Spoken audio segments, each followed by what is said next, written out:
Hello and welcome back to Techies Guru. Today we're going to be learning how to redeem your EE savings bond. But before getting started, remember to support our channel, hit the like button, subscribe, and turn on your notification bells to get notified every time we post a new video. Without further ado, let's get started. First, before redeeming your EE savings bond, what you need to know is when you can redeem your EE savings bond. You can redeem your EE savings bond after 12 months, but if you redeem it before 5 years, then you will lose 3 months of interest. Hence, if you want to keep all your interest that you've earned, then you might want to redeem your EE savings bond after 5 years. So for online redeeming of e-savings bond, you're going to visit Treasury Direct. Open your preferred browser and on the search bar type Treasury Direct.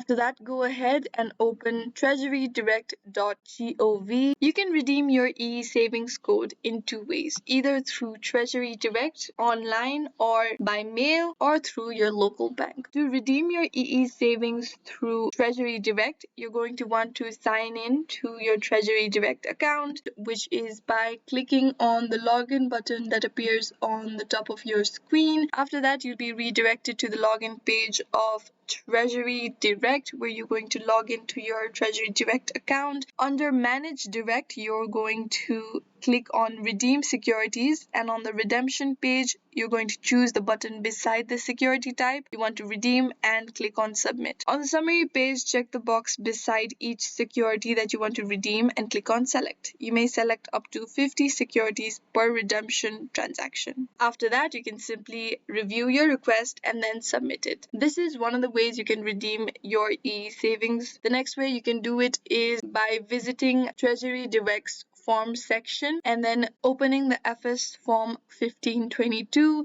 After that, you go ahead and download this PDF version and then fill out the form, including your personal information and the bond serial numbers. If the value of the bonds you are cashing is more than $1,000, you must have your signature certified. After that, you go ahead and proceed by sending the form and the bonds to the address on FS form 1522 that will be provided to you in the given PDF. After that, you simply mail it to this location and then you will be able to redeem your e-savings bond. The next way you can do it is by going to your local bank and then filling out the necessary forms over there. But before visiting, make sure that they redeem e-savings bond. On the bank, you'll have to show an identification of yourself. It may be in the form of your license, registration, or your passport, etc. And that's how you can redeem your e-savings bond. If you have any questions still, let us know in the comments down below, and thanks for watching.